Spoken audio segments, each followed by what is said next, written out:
दोस्तों आज की इस वीडियो में हम आपके लिए लेकर आए हैं महा मैराथन क्लास इंग्लिश क्लास 12 की। दोस्तों सिर्फ 2 से 3 घंटे बाद आपकी परीक्षा शुरू होने वाली है। आप अपने घर से 2 से 3 घंटे में निकलने वाले हो परीक्षा के लिए।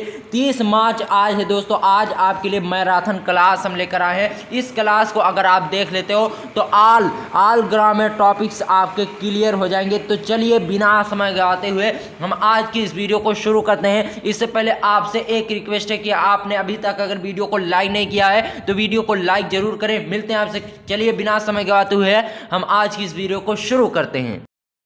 ईमानदारी सबसे अच्छी नीति है। तो यहां पर हम क्या करेंगे, इज को वाज में कन्वर्ट नहीं करेंगे, क्योंकि अगर इज आर एम आपकी रिपोर्टेड क्लास में है तो वाज बेर में वो कन्वर्ट हो जाता है, लेकिन यहां पर ऐसा नहीं होगा। क्यों? क्योंकि ये सदा सत्य रहने वाली बात है। अगर यहां पर दे दिया जाता the sun sets in the west, ठीक है, यानी कि सूर्य पश्चिम में छिपता है, तो क्या आप उसमें चेंजेस करते? नहीं करते, ठीक है। तो यहां पर क्या लिखेंगे, सी सैड, बीच में लगाएंगे दैट, ठीक है, फिर लिखेंगे honesty is the best policy. आपको सिर्फ डैट लगा देना, बाकी ऐसे लिख देना है, ठीक है, इसमें हम कोई परिवर्तन नहीं करेंगे। तो honesty is the best policy, ठीक है, इस प्रकार से ये आपका बन जाएगा। तो याद रखिएगा, अगर कोई सदा सत्य रहने वाली बात आती है रिपोर्टेड क्लास में या ऐतिहासिक तथ्य आता है तो वहां पर हम कोई परिवर्तन टेंस में नहीं करेंगे, ठीक है। अगर यहां पर देखिए, अब तीसरा हमारा है I said to her where do you live. अब ये हमारा इंट्रोगेटिव सेंटेंस आ गया, यानी कि मैंने उससे कहा तुम कहां रहती हो, ठीक है। तो देखिए यहां पर क्या आपको चेंजेस करना है, आई लिखेंगे। अब देखिए वेयर लगा है, ठीक है, जब यहां पर वेयर लगा है यानी कि इंट्रोगेटिव सेंटेंस है, तो इंट्रोगेटिव सेंटेंस अगर होगा तो सैड टू के स्थान पर हम आस्क्ड का यूज करेंगे, ठीक है, आस्क्ड का यूज करेंगे, या एक और वर्ड हम यूज कर सकते हैं यहां पर इंक्वायर्ड ऑफ। देखिए ऊपर मैं लिख रहा हूं इंक्वायर्ड ऑफ, तो या तो आप आस्क्ड का यूज करेंगे या तो इंक्वायर्ड ऑफ का सैड टू के स्थान पर, ठीक है। तो आई आस्क्ड हर, ठीक है, हर। अब देखिए आपका जो क्वेश्चन वर्ड है वो पहले आ गया वेयर, तो हम डायरेक्टली यहां पर वेयर लिख देंगे। इफ या वेदर का यूज हम नहीं करेंगे, ठीक है, क्योंकि अगर यहां पर सिर्फ डू होता, वेयर ना होता, तो हम इफ या वेदर का यूज करते। लेकिन अगर आपका क्वेश्चन वर्ड आ गया तो हम डायरेक्टली क्वेश्चन वर्ड को लिख देंगे। तो वेयर, अब यू है सेकंड पर्सन का प्रोनाउन, बदलेगा ऑब्जेक्ट से, ऑब्जेक्ट है हर, तो यहां पर लिखेंगे हर के लिए सी सब्जेक्ट, ठीक है। तो वेयर सी। अब ये कौन सा टेंस है बताइए, वेयर डू यू लिव, तुम कहां रहती हो, ठीक है। तो ये है present perfect, present indefinite tense है, ता है, ती है, ते हैं, वाक्यों के अंत में आया है, ठीक है। तो ये प्रेजेंट इंडेफिनिट टेंस है। जब इसको हम इनडायरेक्ट में कन्वर्ट करेंगे तो ये पास्ट इंडेफिनिट टेंस में कन्वर्ट होगा। तो सी और लिव का सेकंड फॉर्म लिव्ड, ठीक है, क्योंकि आपको पता है पास्ट इंडेफिनिट टेंस में हम सेकंड फॉर्म का यूज करते हैं, ठीक है। तो I asked her where she lived, ठीक है, ये आपका सही हो जाएगा। समझ में आया? ऐसे नेक्स्ट देखिए, अब यहां पर क्या है, आपका हैव पहले आया है, क्वेश्चन वर्ड नहीं है, ठीक है। इसको किस प्रकार से बनाएंगे, तो देखिए the principal said to the clerk, यानी कि प्रिंसिपल ने क्लर्क से कहा, प्रिंसिपल ने, प्रधानाचार्य ने मुंशी से कहा, जो स्कूल के मुंशी होते हैं, ठीक है। Have you sent my letter, क्या तुमने मेरा पत्र भेज दिया है, ठीक है। तो देखिए ये कौन सा टेंस है, हैव लगा है, वर्ब की थर्ड फॉर्म है, तो ये आपका है प्रेजेंट इन परफेक्ट टेंस, ठीक है, प्रेजेंट परफेक्ट टेंस। तब इसको हम इनडायरेक्ट में कन्वर्ट करेंगे तो ये पास्ट परफेक्ट टेंस में कन्वर्ट हो जाएगा। बट यहां पर लिखिए द प्रिंसिपल, ठीक है, सैड टू के स्थान पर हम आस्क्ड का यूज करेंगे। अभी मैं इंक्वायर्ड ऑफ का भी यूज करूंगा नेक्स्ट टेंस में, ठीक है। Ask the clerk. अब देखिए यहां पर पहले आपका हेल्पिंग वर्ब है, ठीक है, आपका जो क्वेश्चन वर्ड है वो पहले नहीं है, हेल्पिंग वर्ब पहले है, तो हम इफ या वेदर का यूज करेंगे, इफ का या वेदर का, वेदर इस प्रकार से लिखेंगे, ठीक है।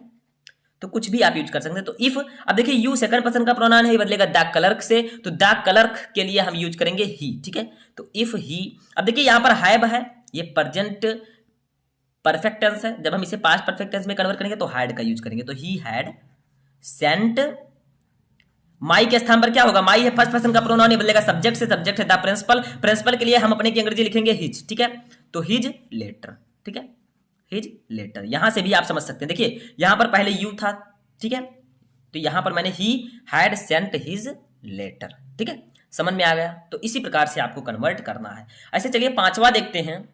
तो देखिए पांचवा जो है ये भी हमारा इंट्रोगेटिव सेंटेंस ही है, ठीक है। इसके बाद में हम लोग देखेंगे imperative sentence, exclamatory sentence, optative sentence. तो चलिए एक और देख लेते हैं। देखिए ये इंट्रोगेटिव है, the passenger said to the clerk when will the Rajdhani express arrive, यानी कि यात्री ने ऑफिसर से कहा, ऑफिसर अफसर भी होता है क्लर्क का मतलब, ठीक है। तो यात्री ने क्लर्क से कहा when will the Rajdhani express arrive, यानी कि राजधानी एक्सप्रेस कब पहुंचेगी, ठीक है। तो यहां पर देखिए क्या करेंगे हम, द पैसेंजर अब देखिए आप आस्क्ड लिख सकते हैं, ठीक है, लेकिन यहाँ पर चलिए हम इंक्वायर्ड ऑफ यूज कर लेते हैं क्योंकि आस्क्ड हमने कई बार यूज किया, तो इंक्वायर्ड ऑफ का भी आप यूज कर सकते हैं, ठीक है। तो इंक्वायर्ड ऑफ द क्लर्क। अब व्हेन हम लिख देंगे डायरेक्टली व्हेन, ठीक है, क्योंकि क्वेश्चन वर्ड है तो आप डायरेक्टली क्वेश्चन वर्ड लिखिए, इफ या वेदर का यूज करना नहीं है आपको, ठीक है। अब देखिए क्या लिखेंगे हम, द राजधानी एक्सप्रेस लिख देंगे, द राजधानी एक्सप्रेस, विल है ऊपर, ये बदल जाएगा वुड में, ठीक है, तो डायरेक्टली हम वुड लिख देंगे, वुड अराइव, ठीक है, वुड अराइव। तो ये आपका बन गया है इनडायरेक्ट स्पीच, ठीक है। चलिए नेक्स्ट देखते हैं, छठवां हमारा है, Mohan said to me why do you not buy a car, यानी कि मोहन ने मुझसे कहा तुम कार क्यों नहीं खरीदते, ठीक है, तुम कार क्यों नहीं खरीदते हो। तो देखिए यहाँ पर आपको क्या करना है, इसको भी वैसे बना देना है, मोहन लिख देंगे। अब तो आपका एक्सपीरियंस हो गया होगा, आप बना सकते हैं, ठीक है, इतना मैंने बता दिया आपको। आस्क्ड मी लिख देंगे, बीच में व्हाई लगा देंगे, ठीक है, यू है सेकंड पर्सन प्रोनाउन, ये बदलेगा सब्जेक्ट ऑब्जेक्ट से, ऑब्जेक्ट है मी, तो व्हाई आई लिखेंगे, ठीक है, व्हाई लिखे के बाद आई लिखेंगे। अब ये प्रेजेंट इंडेफिनिट टेंस है, जब इसे हम बदलेंगे इनडायरेक्ट में तो ये पास्ट इंडेफिनिट टेंस हो जाएगा, तो व्हाई आई डिड नॉट, ठीक है, बाय ए कार, क्योंकि आपको पता है कि पास्ट इंडेफिनिट टेंस का निगेटिव जब हम बनाते हैं तो डिड का यूज करते हैं, ठीक है, नॉट बाय ए कार, ठीक है, ये आपका बन चुका है, समझ में आ गया। अब देखिए हमारा जो नेक्स्ट है ये इंपरेटिव सेंटेंस है, देखिए the doctor said to the patient take medicine regularly, यानी कि डॉक्टर ने पेशेंट से कहा, मरीज से कहा टेक मेडिसिन रेगुलरली, यानी कि दवाएं समय से लीजिए, ठीक है, दवाएं नियमित रूप से लीजिए। तो देखिए यहाँ पर क्या होगा, द डॉक्टर। अब देखिए यहाँ पर डॉक्टर क्या कर रहा है, सेड टू के स्थान पर आपको लगाना है भाव के अनुसार। यहाँ पर देखिए एडवाइस दे रहा है, ठीक है, पेशेंट को कि आप दवाई समय से लीजिए, नियमित रूप से लीजिए, तभी आप ठीक होंगे, ठीक है। तो डॉक्टर सेड टू के स्थान पर हम यहाँ पर एडवाइस्ड लिखेंगे, ठीक है। अगर यहाँ पर ऑर्डर देता तो हम ऑर्डर्ड लिखते, रिक्वेस्ट करता तो रिक्वेस्टेड लिखते, ठीक है, लेकिन एडवाइस दे रहा तो एडवाइस लिखेंगे, द पेशेंट। अब देखिए यहाँ पर हम टू का यूज करते हैं, इंपरेटिव सेंटेंस में हम टू का यूज करते हैं, ठीक है। तो टू टेक मेडिसिन्स रेगुलरली,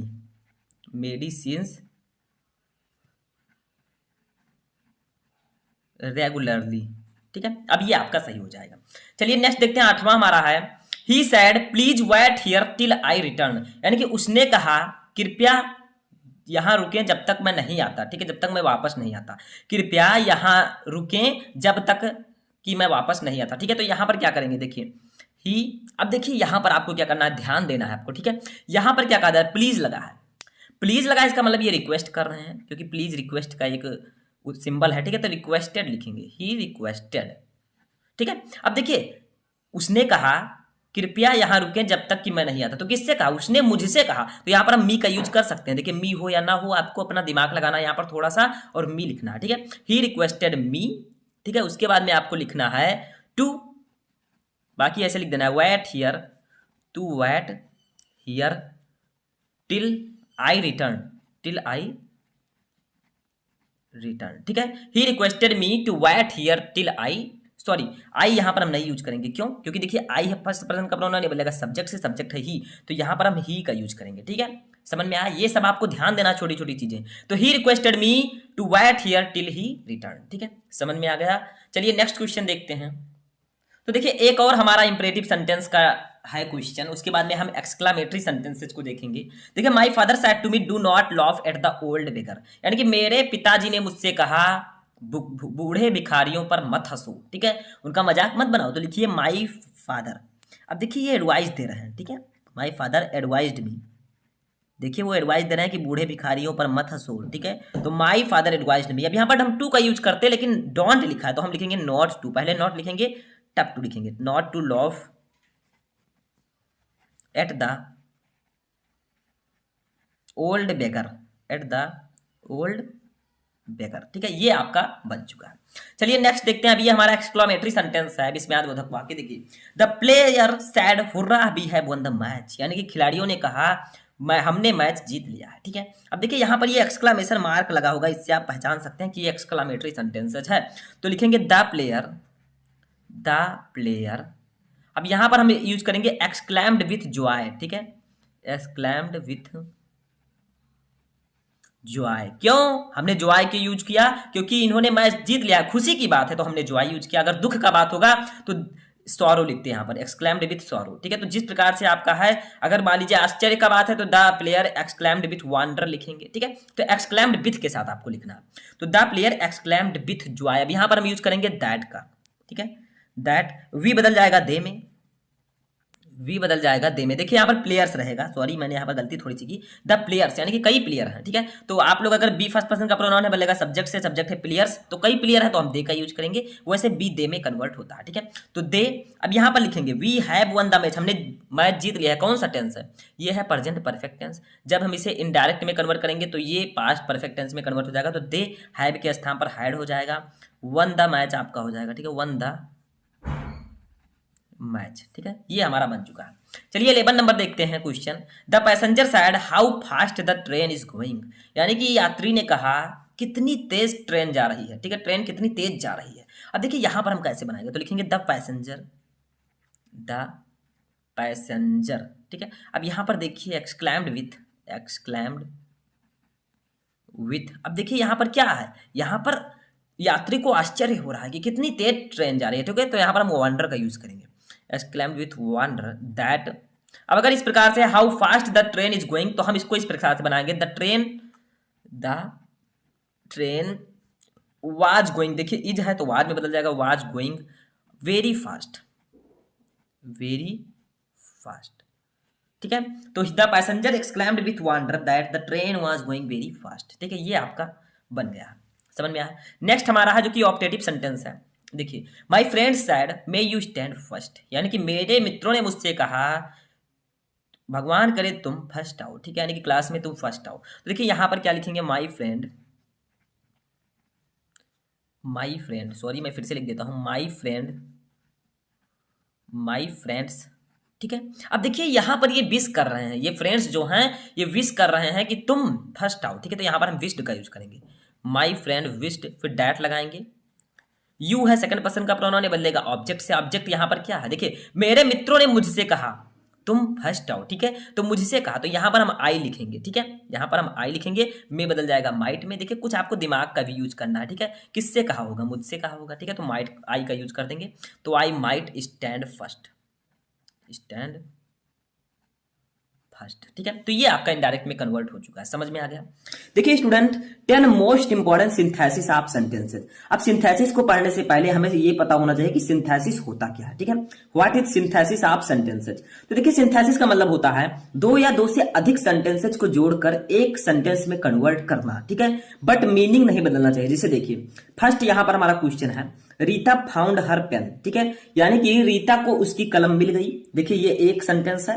दूसरा सेंटेंस है द पेन वाज लॉस्ट, यानी कि कलम खो गई थी, ठीक है, ये दूसरा सेंटेंस है। अब यहां पर दो सेंटेंस है, हमें इन दोनों सेंटेंसेस को सिंथेसिस में कन्वर्ट करना है, यानी कि इन दोनों सेंटेंस को जोड़कर एक सेंटेंस में कन्वर्ट करना है, वो भी सिंपल सेंटेंस में, यानी कि जो आपके ब्रैकेट में दिया गया है आपको उसी सेंटेंस में कन्वर्ट करना है, ठीक है। तो इन दोनों सेंटेंस को जोड़कर हमें सिंपल सेंटेंस में कन्वर्ट करना है। मैं आपको सब कुछ बताऊंगा कि किस प्रकार से हम सिंपल सेंटेंस में कन्वर्ट करते हैं, कैसे कॉम्प्लेक्स में, कैसे कंपाउंड में, पूरा मैं आपको बताऊंगा इस वीडियो में, ठीक है। तो देखिए हम कैसे करेंगे, तो हम यहां पर लिखेंगे Rita, Rita found, found her, ठीक है, लॉस्ट पेन, ठीक है, लॉस्ट पेन।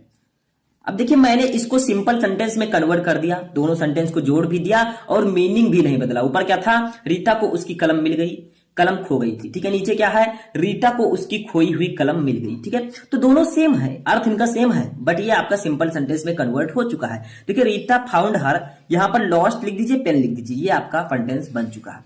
तो आपको किसी भी प्रकार से बनाना है, लेकिन सिंपल सेंटेंस में कन्वर्ट करना है, मीनिंग नहीं बदलना चाहिए, ठीक है। अच्छा दूसरा देखिए, दूसरा है ही इज इल, यानी कि वह बीमार है, he will not go to college, वह कॉलेज नहीं जाएगा, ठीक है, वह बीमार है, वह कॉलेज नहीं जाएगा। अब आपको इन दोनों सेंटेंस को जोड़कर कॉम्प्लेक्स सेंटेंस में कन्वर्ट करना है, ठीक है। तो कैसे करेंगे, देखिए हम लिखेंगे, पहले लिखेंगे he will not go there, he will not go to college, ठीक है, he will not go to college, ठीक है। बीच में लगाएंगे बिकॉज, जब हम बिकॉज लगा देंगे, बिकॉज का मतलब क्योंकि, ठीक है, तो ये आपका कॉम्प्लेक्स सेंटेंस में कन्वर्ट हो जाएगा, बिकॉज ही इज इल, ठीक है, बिकॉज ही इज इल। बस ये आपका बन चुका है। देखिए he will not go to college, वह कॉलेज नहीं जाएगा, बिकॉज क्योंकि ही इज इल, वह बीमार है। ठीक है, तो वह कॉलेज नहीं जाएगा क्योंकि वह बीमार है। देखिए ऊपर भी यही कहा गया था, नीचे भी यही कहा गया है। आप दूसरे सेंटेंस को पहले लाइए या पहले को दूसरे पर, आपको कुछ भी कर सकते हैं, बट आपका कॉम्प्लेक्स सेंटेंस ये होना चाहिए, मीनिंग सेम होना चाहिए। ठीक है, ऐसे तीसरा देखिए हमारा है ही इज इंटेलिजेंट, वह बुद्धिमान है। ही इज हार्ड वर्किंग, वह मेहनती है। ठीक है, तो वह बुद्धिमान है, वह मेहनती है। इन दोनों को ऐड करके आपको सिंपल सेंटेंस में कन्वर्ट करना है। तो हम लिखेंगे he is intelligent and hard working,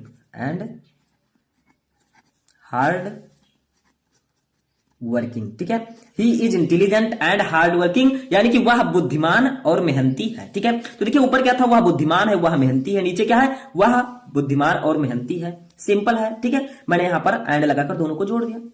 ठीक है, ये आपका सिंपल सेंटेंस में कन्वर्ट हो चुका है। चलिए चौथा क्वेश्चन देखते हैं। तो देखिए चौथा क्वेश्चन हमारा है, आई होप कि आपको सभी क्वेश्चन समझ में आ रहे होंगे। ठीक है, तो देखिए चौथा है he was ruined by gambling. Gambling का मतलब होता है जुआ। ठीक है, जो जुए होते हैं। तो he was ruined by gambling, ruined का मतलब होता है बर्बाद होना। ठीक है, तो वह जुए से बर्बाद हो गया था। हिज ruin was complete, यानी कि उसकी बर्बादी पूर्ण थी। ठीक है, इसको आपको सिंपल सेंटेंस में कन्वर्ट करना है। तो हम लिखेंगे he was ruined, he was ruined completely। ठीक है, he was ruined completely by gambling, ठीक है, he was ruined completely by gambling, यानी कि वह जुए से पूरी तरह बर्बाद हो गया था। ऊपर क्या था, वह जुए से बर्बाद हो गया था, उसकी बर्बादी पूर्ण थी। तो नीचे क्या है, वह जुए से पूरी तरह बर्बाद हो गया था। ठीक है, तो ये दोनों का अर्थ सेम है, बट इसको हमने सिंपल सेंटेंस में कन्वर्ट कर दिया है। ऐसे फिफ्थ नंबर देखिए, फिफ्थ हमारा है ही हैज 4 चिल्ड्रन, उसके पास 4 बच्चे हैं। He has to support them, उसको उनका सपोर्ट करना है, यानी कि उसको उनका सपोर्ट करना है, किसका, बच्चों का। ठीक है, तो उसके पास 4 बच्चे हैं, उसको उनका सपोर्ट करना है। सपोर्ट का मतलब क्या होता है, सपोर्ट का मतलब होता है समर्थन। ठीक है, तो हम लिखेंगे ही हैज, इसको आपको सिंपल सेंटेंस में कन्वर्ट करना है। तो लिखेंगे he has 4 children, 4 children to support, ठीक है, यहां पर हम इन्फिनिटिव बना देंगे। तो देखिए उसके पास सपोर्ट करने के लिए 4 बच्चे हैं। ठीक है, तो सिंपल है, जो ऊपर कहा गया वही नीचे भी कहा गया, बट ये आपका सिंपल सेंटेंस में कन्वर्ट हो चुका है। ऐसे 6 नंबर देखिए, 6 है सी इज रिच, वह अमीर है। सी इज नॉट हैप्पी, वह खुश नहीं है। यानी कि सी इज रिच, वह अमीर है। सी इज नॉट हैप्पी, वह खुश नहीं है। ठीक है, इसको कैसे बनाएंगे, तो इसको हम इस तरह बनाएंगे, इसको आपको बनाना है कॉम्प्लेक्स सेंटेंस में। ठीक है, इसको कन्वर्ट करना है कॉम्प्लेक्स सेंटेंस में। तो हम लिखेंगे अल्दो, का मतलब यद्यपि। ठीक है, सी इज रिच एट का मतलब फिर भी। ठीक है, सी इज नॉट हैप्पी, ठीक है, तो अल्दो सी इज रिच, यद्यपि वह अमीर है, yet she is not happy, फिर भी वह खुश नहीं है। ठीक है, ऊपर क्या था, वह अमीर है, वह खुश नहीं है। नीचे क्या है, although she is rich yet she is not happy, यद्यपि वह खुश है फिर भी वह अमीर है फिर भी वह खुश नहीं है। ठीक है, ये आपका कॉम्प्लेक्स सेंटेंस में कन्वर्ट हो चुका है। ठीक है, ऐसे 7 नंबर देखिए हमारा है ही ड्रू हिज स्वॉर्ड। स्वॉर्ड का मतलब होता है तलवार, ड्रीव का मतलब होता है खींचना। ठीक है, ड्रीव का मतलब होता है खींचना। तो ही ड्रीव हिज स्वॉर्ड, उसने अपनी तलवार खींची। He rushed upon the enemy, यानी कि उसने वह शत्रु पर लपका। ठीक है, यानी कि उसने शत्रु पर आक्रमण किया। रश्ड अपॉन का मतलब लपकना, तो वह शत्रु पर लपका तलवार से मारने के लिए। तो इसको आपको कॉम्प्लेक्स सेंटेंस में कन्वर्ट करना है। तो हम लिखेंगे he drew his sword and rushed upon the enemy, ठीक है, तो he drew his sword and rushed upon the enemy, यानी कि उसने अपनी तलवार खींची और शत्रु पर धावा बोला, यानी कि शत्रु पर हमला किया। ठीक है, शत्रु पर लपका। समझ में आया, तो एंड हमने लगा दिया है सिर्फ। चलिए नेक्स्ट क्वेश्चन देखते हैं। अब देखिए 8 नंबर क्वेश्चन हमारा है कि आई वॉज हंग्री, मैं भूखा था। आई टुक माई फूड, मैंने खाना खा लिया। ठीक है, आई टुक माई फूड, मैंने अपना खाना खा लिया या ले लिया। ठीक है, यानी कि मुझे भूख लगी थी, मैंने अपना खाना ले लिया। अब आपको इसको सिंपल सेंटेंस में कन्वर्ट करना है। कैसे करेंगे देखिए, पहले लगाएंगे हम बीइंग का मतलब होता है होना। ठीक है, होने पर। बीइंग हंग्री यानी कि भूख लगने पर, ठीक है, being hungry I took my food, I took my food, ठीक है, यानी कि भूखा होने के कारण मैंने अपना खाना खा लिया, या भूख लगने पर मैंने अपना खाना खा लिया, ठीक है। ये आपका सिंपल सेंटेंस में कन्वर्ट हो चुका है। चलिए नेक्स्ट क्वेश्चन देखते हैं। नेक्स्ट हमारा है ही केम टू मी, वह मेरे पास आया, आई वॉज राइटिंग एन एसे, मैं एक निबंध लिख रहा था, ठीक है। इसको आपको कॉम्प्लेक्स सेंटेंस में कन्वर्ट करना है, यानी कि वह मेरे पास आया, मैं एक निबंध लिख रहा था, ठीक है। आप इसको कॉम्प्लेक्स सेंटेंस में कैसे कन्वर्ट करेंगे देखिए, he came to me, he came to me while, while का मतलब होता है जबकि, ठीक है। I was writing an essay, ठीक है। इसका मतलब होगा वह मेरे पास तब आया जब मैं निबंध लिख रहा था, ठीक है। He came to me while I was writing an essay, यानी कि वह मेरे पास तब आया जब मैं एक एसे लिख रहा था, एक निबंध लिख रहा था, ठीक है। अब लास्ट क्वेश्चन हमारा है द गर्ल्स प्लेड वॉलीबॉल, यानी कि लड़कियां वॉलीबॉल खेली, ठीक है। The boys did not play, लड़के नहीं खेले, यानी कि लड़कियां वॉलीबॉल खेली और लड़के नहीं खेले। इसको आपको कंपाउंड सेंटेंस में कन्वर्ट करना है, तो हम बीच में एंड लगा देंगे। देखिए the girls played volleyball but the boys did not play, इसका मतलब होगा द गर्ल्स प्लेड वॉलीबॉल, यानी कि लड़कियां वॉलीबॉल खेली, but the boys did not play, लेकिन लड़कों ने नहीं खेला, ठीक है। तो लड़कियां वॉलीबॉल खेली लेकिन लड़कों ने नहीं खेला। इस प्रकार से आपका ये टेंस बन चुका है, ठीक है। आपका ये कंपाउंड सेंटेंस में कन्वर्ट हो चुका है। तो आई होप कि आपको ये 10 इंपॉर्टेंट सिंथेसिस अच्छे से समझ में आ चुके होंगे। देखिए ट्रांसफॉर्मेशन का मतलब क्या होता है, ट्रांसफॉर्मेशन ऑफ सेंटेंसेज, यानी कि सेंटेंसेज को ट्रांसफॉर्म करना, उसको परिवर्तित करना, उसमें परिवर्तन करना। जैसे देखिए फर्स्ट क्वेश्चन हमारा है they close shops at 9 PM, ठीक है, यानी कि वे 9 बजे दुकान बंद करते हैं, ठीक है। अब आपको इसको क्या करना है, इस सेंटेंस को पैसिव वॉइस में ट्रांसफॉर्म करना है। तो क्या करना होता है, आपको सेंटेंस दिया रहेगा, ब्रैकेट में जो दिया गया है उसी में आपको ट्रांसफॉर्म करना होगा, ठीक है। तो ब्रैकेट में हमें पैसिव वॉइस दिया गया है, तो इस सेंटेंस को हमें पैसिव वॉइस में ट्रांसफॉर्म करना है, लेकिन मीनिंग नहीं बदलना चाहिए, ठीक है। जैसे आपके कुछ सेंटेंसेस जैसे इसमें मिलेंगे कि आपको ट्रांसफॉर्म तो करना है लेकिन मीनिंग सेम रहना चाहिए, यानी कि जो क्वेश्चन का मीनिंग है वही आपका मीनिंग यहां पर रहना चाहिए ट्रांसफॉर्म करने के बाद भी। तो देखिए यहां पर है they close shops at 9 PM।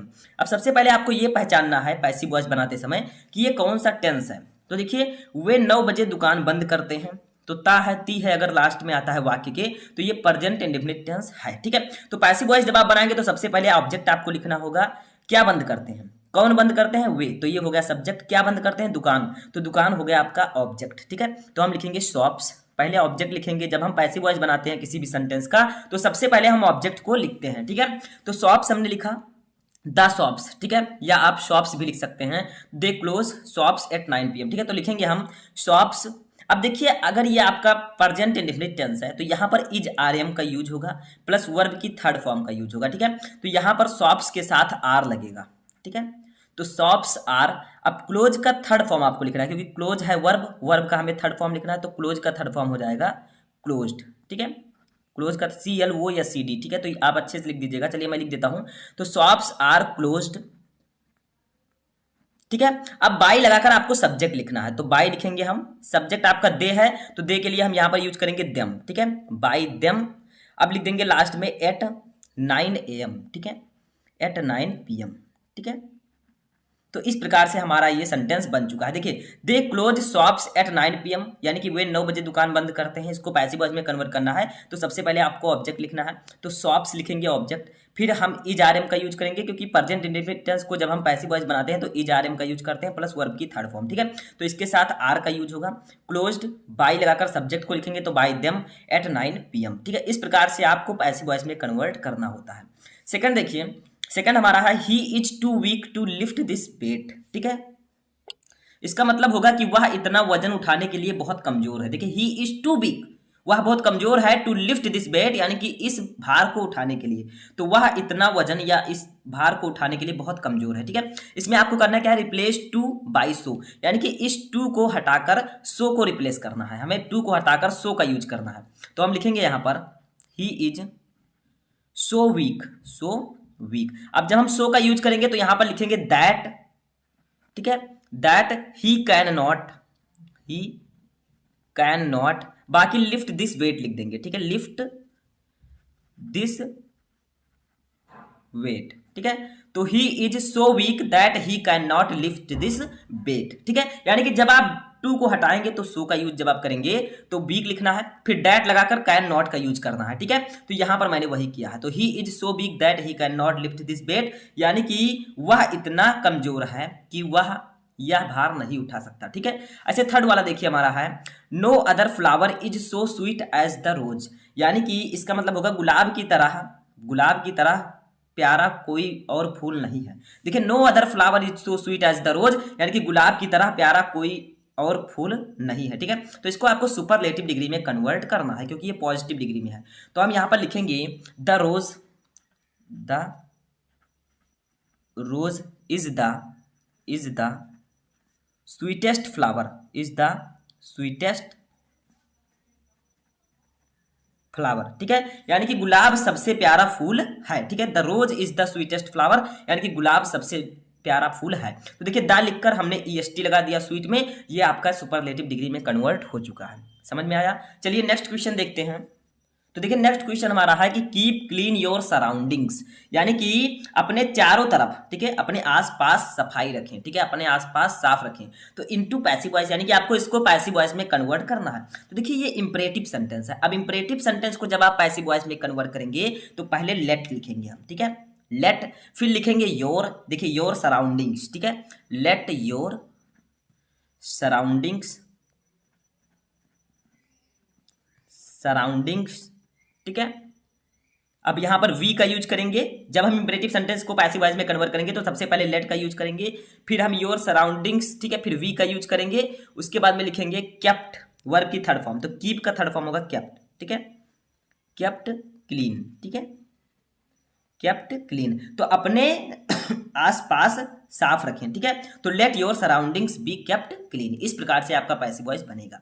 पांचवा देखिए, be shall be blamed by everybody, ठीक है, यानी कि हम सभी के द्वारा दोषी ठहराए जाएंगे, ठीक है। तो देखिए यहां पर क्या है, ये पैसिव वॉइस दिया गया है, इसको आपको एक्टिव वॉइस में कन्वर्ट करना है। कोई जरूरी नहीं है कि एक्टिव वॉइस दिया हो उसे ही हम पैसिव वॉइस में कन्वर्ट करें, ऐसा भी आ सकता है कि पैसिव वॉइस दिया हो उसे हम एक्टिव वॉइस में कन्वर्ट हमें करना है, ठीक है। तो देखिए be shall be blamed by everybody, यानी कि हम सभी के द्वारा दोषी ठहराए जाएंगे, ठीक है। तो देखिए यहां पर क्या होगा, सब्जेक्ट क्या है, देखिए बाय लगाकर क्या जुड़ा है, सब्जेक्ट, तो यहां पर सब्जेक्ट है एवरीबॉडी, ठीक है, एवरीबॉडी, ठीक है। अब देखिए यहां पर क्या है, शैल बी का यूज हुआ है, ठीक है, तो हम क्या करेंगे, यहां पर विल का यूज करेंगे, ठीक है, एवरीबॉडी विल ब्लेम, ठीक है। अब बी है तो इसका अस हो जाएगा, ठीक है, क्योंकि यहां पर ऑब्जेक्ट के रूप में हमने बी लिखा है तो अस था तभी तो यहां पर बी लिखा गया, ठीक है। अब एवरीबॉडी विल ब्लेम्स अस, ठीक है, समझ में आया, ये आपका सही होगा, एवरीबॉडी विल ब्लेम अस, ठीक है, सब हम दोषी होंगे, ठीक है, एवरीबॉडी विल ब्लेम अस, ठीक है। अब देखिए 6 नंबर हमारा है, Shakespeare will always be remembered, यानी कि शेक्सपियर को हमेशा याद किया जाएगा, ठीक है, शेक्सपियर को हमेशा याद किया जाएगा। इसको आपको निगेटिव सेंटेंस में कन्वर्ट करना है, लेकिन मीनिंग नहीं बदलना चाहिए, ठीक है, जो ऊपर कहा गया है वही नीचे भी अर्थ होना चाहिए, यानी कि शेक्सपियर को हमेशा याद किया जाएगा। आप इसको इस प्रकार से निगेटिव सेंटेंस में बदलें कि इसका मीनिंग ना बदले, ठीक है। तो लिखेंगे हम शेक्सपियर विल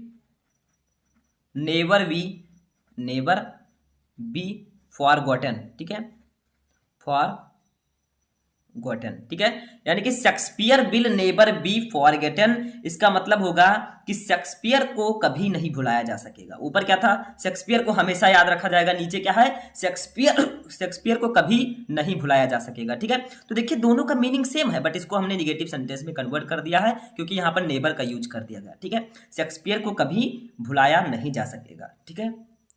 ऐसे 7 नंबर देखिए हमारा है, if you work hard you will succeed, ठीक है, यानी कि अगर इफ यू वर्क हार्ड, अगर तुम कठिन परिश्रम करते हो, यू विल सक्सीड, तुम सफल हो जाओगे। इसमें आपको अनलेस का यूज करना है, ठीक है, अगर आप कठिन परिश्रम करते हैं, आप मेहनत करते हैं तो आप सफल होंगे, इसमें आपको अनलेस का यूज करना है, लेकिन मीनिंग नहीं बदलना चाहिए। तो देखिए हम लिखेंगे यहां पर हम लिखेंगे you will not succeed, you will not succeed unless, क्योंकि हमें अनलेस का यूज करना है तो हम यहाँ पर अनलेस का यूज करेंगे। You work hard, work hard, ठीक है। अब अनलेस का मतलब होता क्या है? अनलेस का मतलब होता है जब तक तब तक नहीं, ठीक है। अनलेस का मतलब जब तक तब तक नहीं। तो देखिए you will not succeed, you will not succeed unless you work hard, यानी कि जब तक आप कठिन परिश्रम नहीं करेंगे तब तक आप सफल नहीं होंगे। यू विल नॉट सक्सीड, आप सफल नहीं होंगे अनलेस, जब तक तब तक नहीं, यू वर्क हार्ड, तुम कठिन परिश्रम नहीं करते हो, ठीक है। तो जब तक आप कठिन परिश्रम नहीं करेंगे तब तक आप सफल नहीं होंगे, ठीक है। इस प्रकार से ये आपका कन्वर्ट हो गया, हमने अनलेस का यूज कर दिया और मीनिंग भी आपका नहीं बदला, ठीक है। ऐसे चलिए नेक्स्ट देखते हैं। अच्छा देखिए हमारा 8वां सेंटेंस है कि Ram is the tallest boy in the class, यानी कि राम कक्षा में, राम कक्षा का सबसे लंबा लड़का है, ठीक है। Ram is the tallest boy in the class, यानी कि राम क्लास का सबसे लंबा लड़का है। ये सुपरलेटिव डिग्री में दिया गया है, इसे हमें पॉजिटिव डिग्री में कन्वर्ट करना है। तो हम लिखेंगे no other boy in the class, boy in the class is as tall as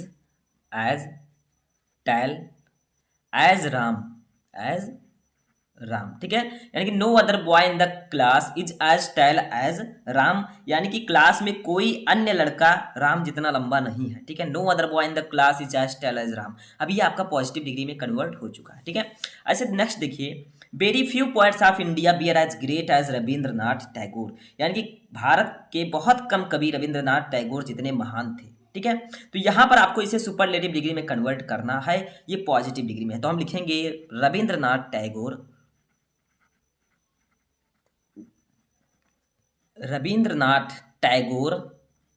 was one of the greatest poet, was one of the greatest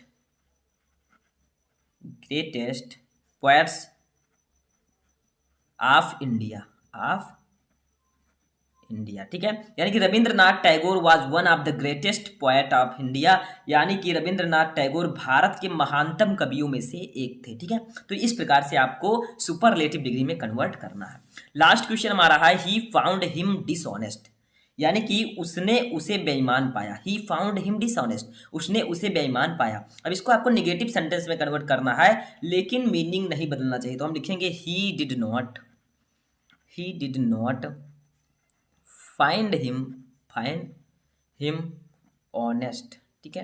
he did not find him honest, यानी कि उसने उसमें ईमानदारी नहीं पाया, ठीक है। यानी कि उसने उसमें ईमानदारी नहीं पाया, इसका मतलब क्या, उसने उसमें बेईमानी पाया। तो देखिए दोनों का अर्थ सेम है, लेकिन हमने इस पॉजिटिव सेंटेंस को निगेटिव सेंटेंस में कन्वर्ट कर दिया है, ठीक है। तो इसी प्रकार से आपको करना होगा। सबसे पहले सिंटैक्स पढ़ने से पहले हमें यह जानना जरूरी है कि सिंटैक्स होता क्या है। सिंटैक्स का मतलब होता है करेक्शन ऑफ सेंटेंसेज, मतलब सेंटेंसेज में जो कुछ भी मिस्टेक्स हैं, जो कुछ भी गलतियां हैं, उनको आपको सही करना होता है, ठीक है। सिंटैक्स मतलब करेक्शन ऑफ सेंटेंसेज, यानी कि वाक्य संशोधन, ठीक है। जैसे देखिए ये एक सेंटेंस दिया गया है, he goes to the temple at 7 o'clock, यानी कि वह 7 बजे मंदिर जाता है, ठीक है। तो देखिए इसमें कुछ गलती है, वही आपको सही करके लिखना है। गलती एक वर्ड का भी हो सकता है, 2 वर्ड का भी हो सकता है, तो आपको समझना है, ठीक है। देखिए हम लिखेंगे ही गोएज टू, अब देखिए टेम्पल के आगे हम दा नहीं लगाएंगे, ठीक है। He goes to temple directly लिख देंगे, टेम्पल एट 7 o'clock। तो इसमें सिर्फ थोड़ा सा गलती था, थोड़ी सी गलती थी कि टेम्पल के आगे हमें दा का यूज नहीं करना है। तो ही goes to temple at 7 o'clock, यानी कि वह 7 बजे मंदिर जाता है, ठीक है। बस इतनी सी ही गलती यहां पर थी, समझ में आया। ऐसे मैं आपको 14 क्वेश्चन बताऊंगा, 14 क्वेश्चन में आपको देखना है कि कौन सी इसमें मिस्टेक्स हैं, कैसे हमें सही करना है। देखिए अगला है ही इज इन द डेप्ट, डेप्ट का मतलब होता है कर्ज, ठीक है। तो वह कर्ज में है, यानी कि उसने कर्जा लिया है, ठीक है। तो ही इज इन द डेप्ट, वह कर्ज में है। तो इसमें क्या गलती है, ही इज इन डेप्ट के आगे हम दा का यूज नहीं करेंगे, तो ही इज इन डेप्ट्स, ठीक है।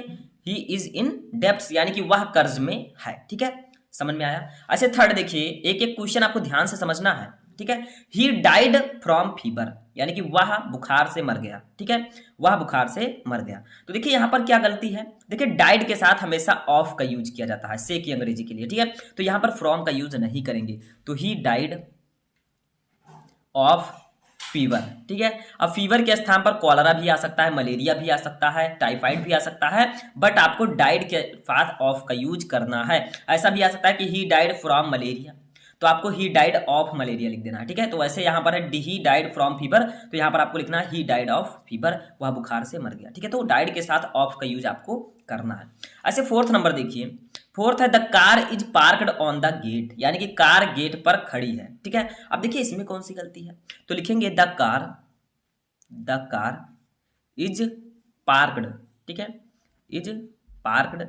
अब गेट के साथ हम एट का यूज करेंगे, एट द गेट, ठीक है, एट द गेट, यानी कि कार गेट पर खड़ी है, तो पार्क के साथ हम एट का यहाँ पर यूज करेंगे, ठीक है। तो एट आपको यूज करना है, ना कि ऑन, ठीक है। इतनी सी गलती थी। तो ऐसे ही आपको ज्यादा से ज्यादा सेंटेंसेज को सॉल्व करना है, ज्यादा से ज्यादा सिंटैक्स को सॉल्व करना है, तभी आपकी प्रैक्टिस बन पाएगी और आप आसानी से सिंटैक्स को सॉल्व कर पाएंगे। तो आपको ऐसे ही बहुत सारे क्वेश्चंस देखने होंगे, बहुत सारे क्वेश्चन आपको पढ़ने होंगे, तभी आपका प्रैक्टिस बनेगा, ठीक है। चलिए फिफ्थ क्वेश्चन देखते हैं। अब देखिए फिफ्थ क्वेश्चन हमारा है कि the picture was hanged on the wall, यानी कि पिक्चर दीवार पर लटकी हुई थी, ठीक है। देखिए picture was hanged on the wall, यानी कि जो पिक्चर है, चित्र है, वो दीवार पर लटकाई हुई थी, ठीक है। तो इसमें गलती क्या है, देखिए स्टूडेंट, सबसे पहले तो आप ये समझ ही गए होंगे कि यहाँ पर ये पैसिव वॉइस है, देखिए वाज लगा है, ठीक है।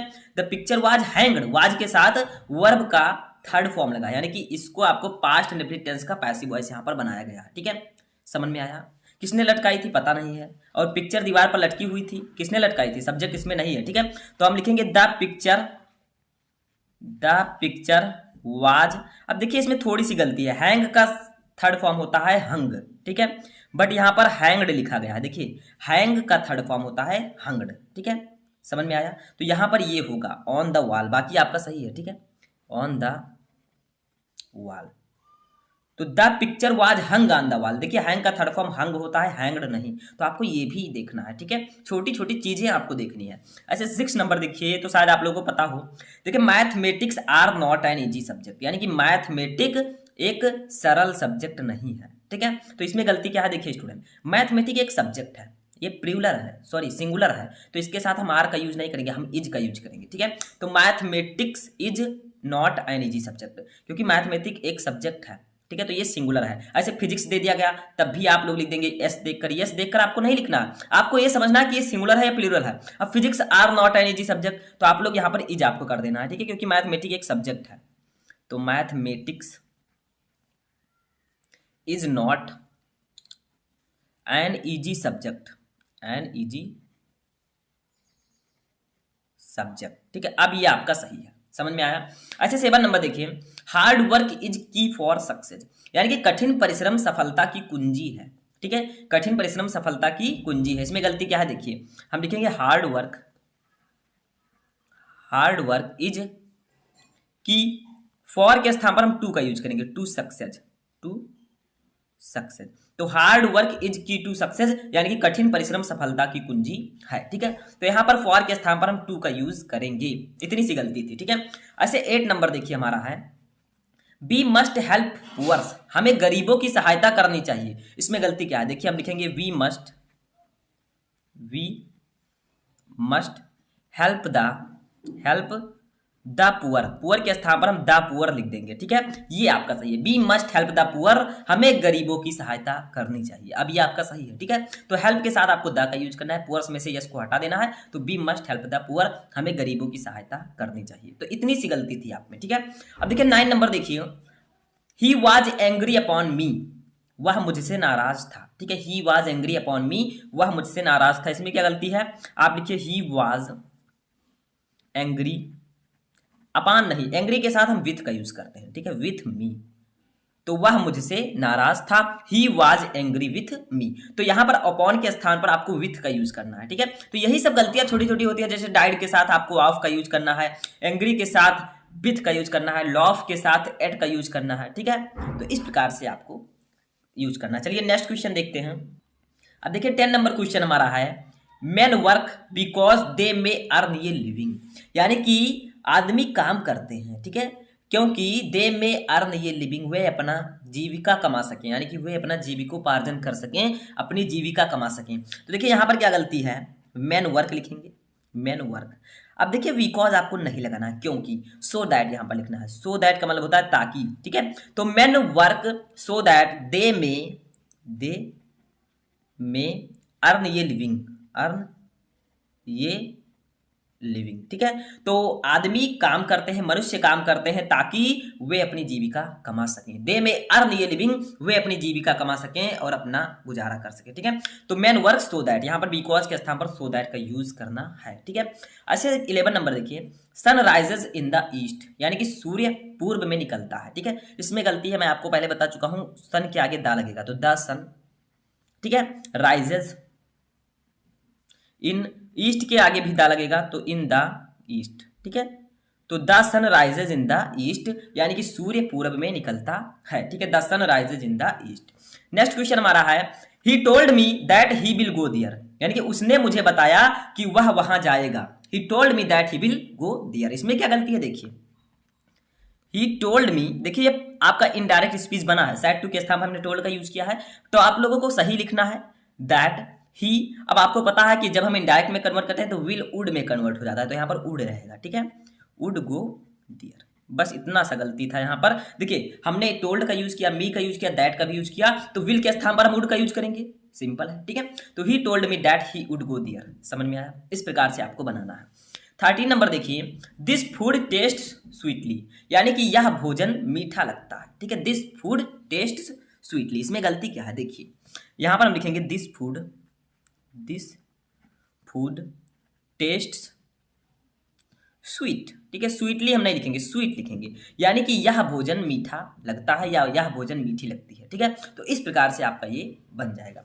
लास्ट क्वेश्चन देखते हैं 14 number, Kalidas is one of the greatest poet of India, यानी कि कालिदास भारत के महानतम कवियों में से एक हैं। इसमें क्या गलती है, ये आपका सुपरलेटिव डिग्री है। देखिए लिखेंगे Kalidas is one of the greatest, देखिए मैंने कहा था एक वर्ड की गलती भी हो सकती है, तो देखिए यहाँ पर पोएट के स्थान पर आपको पोएट्स लिखना है, यानी कि पोएट में यस लगा देना, बस इतनी सी गलती थी, ऑफ इंडिया, बाकी आपको ऐसे लिख देना है, ठीक है। देखिए हिंदी देखिए, कालिदास भारत के महानतम कवियों में से एक है। अब जब कवियों कहा गया तो आपको पोएट्स लिखना है, यानी कि कई कवि हैं, तो ये आपका सही होगा, ठीक है। कालिदास भारत के महानतम कवियों में से एक हैं। तो देखिए यहाँ पर मैंने आपको 14 मोस्ट इंपॉर्टेंट सिंटैक्स बताए। आई होप कि आपको ये 14 क्वेश्चन अच्छे से समझ में आ चुके होंगे। तो मैं आपसे यही कहूंगा कि थोड़ा सा समय निकालकर इन 30 एंटोनिम्स को पढ़ लें, ताकि आपको बाद में पछताना ना पड़े, क्योंकि ये एंटोनिम्स आपके बोर्ड एग्जाम में लगातार पूछे जाते हैं। देखिए स्टूडेंट, एंटोनिम्स का मतलब क्या होता है? एंटोनिम्स पढ़ने से पहले हमें यह पता होना चाहिए कि एंटोनिम्स का मतलब होता क्या है। देखिए एंटोनिम्स का मतलब होता है विपरीतार्थक शब्द या विलोम शब्द, ठीक है। एंटोनिम्स का मतलब विपरीतार्थक शब्द जो विपरीत अर्थ रखते हो, ठीक है। जैसे आपका ऑनेस्ट का मतलब ईमानदार, डिसऑनेस्ट का मतलब बेईमान, ठीक है। तो ये दोनों एक दूसरे के विपरीत अर्थ रखने वाले शब्द हैं, ठीक है। तो उसी को हम लोग कहते हैं एंटोनिम्स। आप लोग स्टेप बाय स्टेप देखिएगा और लास्ट में बताइएगा कि इन 30 क्वेश्चन में से कितने क्वेश्चन आपको पता थे, और लास्ट में मैं आपसे एक क्वेश्चन भी करूंगा जिसका आंसर आपको कमेंट बॉक्स में देना है। देखिए वर्ड इधर मैंने लिखा है, एंटोनिम्स मैं इधर लिखूंगा, हिंदी मीनिंग भी बताऊंगा। तो देखिए जैसे फर्स्ट है अराइव, अराइव का मतलब होता है पहुंचना, ठीक है। तो इसका एंटोनिम क्या होगा? इसका एंटोनिम हो जाएगा डिपार्ट, इसका एंटोनिम हो जाएगा डिपार्ट या लीव, ठीक है। देखिए डिपार्ट या लीव, डिपार्ट या लीव का मतलब होता है निकलना या प्रस्थान करना। तो देखिए अराइव का मतलब पहुंचना, डिपार्ट या लीव का मतलब निकलना, ठीक है। तो ये दोनों एक दूसरे के एंटोनिम्स हैं, यानी कि विपरीत अर्थ हैं इनके। देखिए निकलना और प्रस्थान करना या निकलना, ठीक है। तो ये दोनों एक दूसरे के विपरीतार्थक शब्द हैं। ऐसे देखिए सेकंड है हमारा बारबेरिक, ठीक है। बारबेरिक का मतलब होता है असभ्य, बारबेरिक का मतलब असभ्य, जिसके पास सभ्यता ना हो, ठीक है। तो इसका हो जाएगा सिविल, या आप लिख सकते हैं मैनर्ड, ठीक है। सिविल या मैनर्ड का मतलब होता है सभ्य। तो देखिए बारबेरिक का मतलब असभ्य, सिविल या मैनर्ड का मतलब सभ्य, ठीक है। तो ये एक दूसरे के एंटोनिम्स हैं, तो ऐसे ही आपको एंटोनिम्स लिखना है, ठीक है। अच्छा थर्ड देखिए, थर्ड है हमारा ब्राइड, ब्राइड का मतलब होता है दुल्हन, ठीक है। तो इसका एंटोनिम क्या होगा? इसका एंटोनिम हो जाएगा ग्रूम, ग्रूम का मतलब होता है दूल्हा, या आप लिख सकते हैं ब्राइड ग्रूम, ठीक है। ब्राइड ग्रूम का मतलब होता है दूल्हा, ठीक है। तो ब्राइड का मतलब दुल्हन और ग्रूम और ब्राइड ग्रूम का मतलब दूल्हा, ठीक है। तो ये एक दूसरे के एंटोनिम्स हैं। ऐसे ही आपको स्टेप बाय स्टेप देखना है, ठीक है। चौथा हमारा है कंसर्ड, कंसर्ड का मतलब होता है समझौता, ठीक है। तो इसका हो जाएगा डिस्कॉर्ड, डिस्कर्ड, या आप लिख सकते हैं कंटेंशन, टेंशन, ठीक है। डिस्कर्ड या कंटेंशन का मतलब होता है विवाद, ठीक है। तो कंसर्ड का मतलब समझौता, डिस्कर्ड या कंटेंशन का मतलब विवाद या झगड़े की जड़, ठीक है। तो ये आपका एक दूसरे का एंटोनिम होगा, ठीक है। ऐसे ही आपको समझना है, एक एक आपको बहुत ही इंपॉर्टेंट है आपके बोर्ड एग्जाम के लिए सभी क्वेश्चन। पांचवा देखिए हमारा है डिपोजिट। डिपोजिट का मतलब क्या होता है? डिपोजिट का मतलब होता है जमा, ठीक है। जैसे आप लोग डिपोजिट करते हैं, पैसा जमा करते हैं, तो इसका एंटोनिम क्या होगा? तो सिंपल है विड्रॉ, ठीक है। क्या होगा? विथड्रॉल, ठीक है। विथड्रॉल, विथड्रॉल का मतलब क्या होता है? निकासी, या आप लिख सकते हैं डेबिट, डेबिट, डेबिट का मतलब भी होता है निकासी। तो देखिए डिपॉजिट का मतलब जमा करना, विथड्रॉल या डिपॉजिट का मतलब निकालना, तो ये एक दूसरे के एंटोनिम्स हैं। ऐसे 6 नंबर देखिए डायनामिक। डायनामिक का मतलब होता है गतिशील, ठीक है। तो इसका एंटोनिम क्या होगा? इसका एंटोनिम हो जाएगा स्टैटिक। स्टैटिक का मतलब स्थिर, जो रुकी हुई हो, ठीक है। और हो जाएगा फिक्स्ड, फिक्स्ड। तो डायनेमिक का मतलब गतिशील, स्टैटिक या फिक्स्ड का मतलब क्या होता है? स्थिर, ठीक है, जो स्थिर हो। 7 नंबर हमारा है कन्वेक्स। कन्वेक्स का मतलब होता है उत्तल, ठीक है। जैसे आप लोग कन्वेक्स दर्पण है, ठीक है, उत्तल दर्पण, कन्वेक्स लेंस, उत्तल लेंस, ठीक है। तो कन्वेक्स का मतलब होता है उत्तल, तो इसका क्या हो जाएगा? कॉनकेव। कॉनकेव का मतलब होता है अवतल, ठीक है। तो कन्वेक्स का एंटोनिम होगा कॉनकेव, ठीक है। कन्वेक्स का मतलब उत्तल और कॉनकेव का मतलब अवतल, ठीक है। ऐसे ही आपको समझना है। 8 नंबर देखिए हमारा है फॉल्स। फॉल्स का मतलब तो आप सभी को पता है गलत, ठीक है। तो इसका हो जाएगा ट्रू। ट्रू का मतलब सही, ठीक है। ट्रू का मतलब क्या होगा? सच्चा या सही, ठीक है। या आप लिख सकते हैं जेन्यून, जेन्यून, ठीक है। इनका मतलब होता है सच्चा या सही। तो फॉल्स का मतलब गलत, ट्रू या जेन्यून का मतलब सही, ठीक है। तो ये एक दूसरे के एंटोनिम्स होंगे। ऐसे देखिए 9 नंबर हमारा है फ्री। फ्री का मतलब होता है आजाद, ठीक है। तो इसका हो जाएगा स्लेव। स्लेव का मतलब क्या होता है? गुलाम, या बॉन्डेज भी आप लिख सकते हैं, बॉन्डेज। बॉन्डेज का मतलब भी होता है गुलाम, ठीक है। तो फ्री का मतलब आजाद, स्लेव और बॉन्डेज का मतलब गुलाम, ठीक है। तो ये एक दूसरे के एंटोनिम्स होंगे। ऐसे ही आपको एक एक एंटोनिम समझना है, तभी आपके समझ में आएगा। ऐसे 10 नंबर देखिए, तो देखिए 10 नंबर हमारा है इनहेल। इनहेल का मतलब होता है सांस लेना, ठीक है। इनहेल का मतलब सांस लेना, तो इसका हो जाएगा एक्सहेल।